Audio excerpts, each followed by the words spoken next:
आज हम लोग एक नया चैप्टर पढ़ेंगे। इस चैप्टर में हम लोग spoilage and wastage of food means food के सड़ने और बर्बाद होने के बारे में डिस्कस करेंगे और साथ में यह भी जानेंगे कि फूड को कैसे प्रिजर्व किया जाए। हम एक एक्टिविटी भी परफॉर्म करेंगे जिसमें हम यह जानेंगे कि आखिर फूड क्यों सड़ता है। हमारी इंडियन फिलॉसफी के अनुसार अन्न ब्रह्मा के समान माना गया है। इसका मतलब यह है कि महापुरुषों ने फूड को भगवान का रूप बताया है। लेकिन दुर्भाग्य की बात यह है कि हम में से बहुत लोग इस पुरानी कहावत को नहीं मानते हैं, जिसके कारण रोज हजारों टन खाना बर्बाद हो जाता है, सड़ जाता है, फेंक दिया जाता है, जबकि बहुत सारे लोगों को दो वक्त की रोटी तक नसीब नहीं होती है। इसलिए कहा गया है कि खाना बर्बाद मत कीजिए, इसे दूसरों के साथ बांटिए, शेयर कीजिए। Spoilage of food. क्या आपने कभी देखा है कि लोग बाजार से सामान खरीदने के बाद क्या करते हैं? आपने देखा होगा कि जब हमें फ्रूट्स और वेजिटेबल्स को ज़्यादा दिनों तक यूज़ करना होता है, तब हम फ्रूट और वेजिटेबल्स को फ्रिज के नीचे वाले शेल्फ्स में रख देते हैं। मिल्क को रखने से पहले बॉयल किया जाता है, साथ ही मिल्क के बॉटल और पैकेट को फ्रिज में रखा जाता है। Biscuit, chips, pulses, uncooked rice और बहुत से चीज़ों को जार या बॉक्स में रूम टेम्परेचर पर रखा जाता है। टर्मरिक पाउडर को टाइट पैक किया जाता है।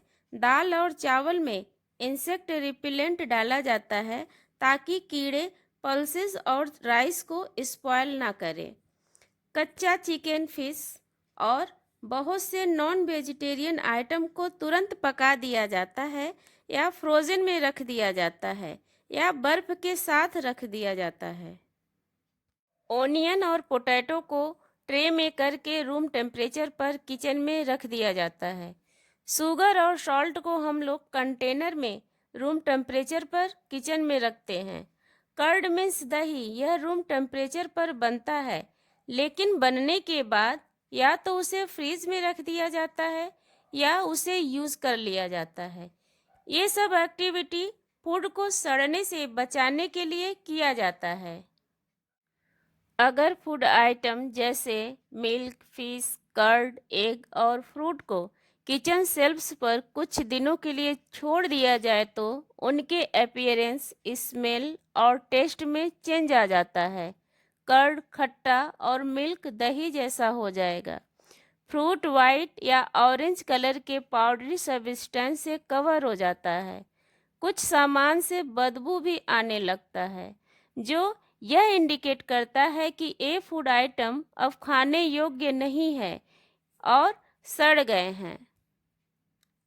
Causes of spoilage of food. हमने देखा कि अगर फूड को सही तरीके से स्टोर नहीं किया जाता है तो वह सड़ जाता है। फूड के सड़ने के कारण को जानने से पहले आइए हम एक एक्टिविटी करते हैं। आइए हम ब्रेड मोल्ड को ग्रो कराते हैं।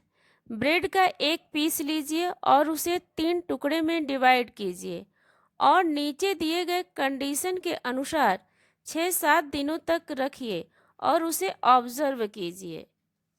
ब्रेड के पहले पीस को सनलाइट में ड्राई कीजिए और उसे किचन के गर्म और डार्क प्लेस पर 6-7 दिनों के लिए रख दीजिए।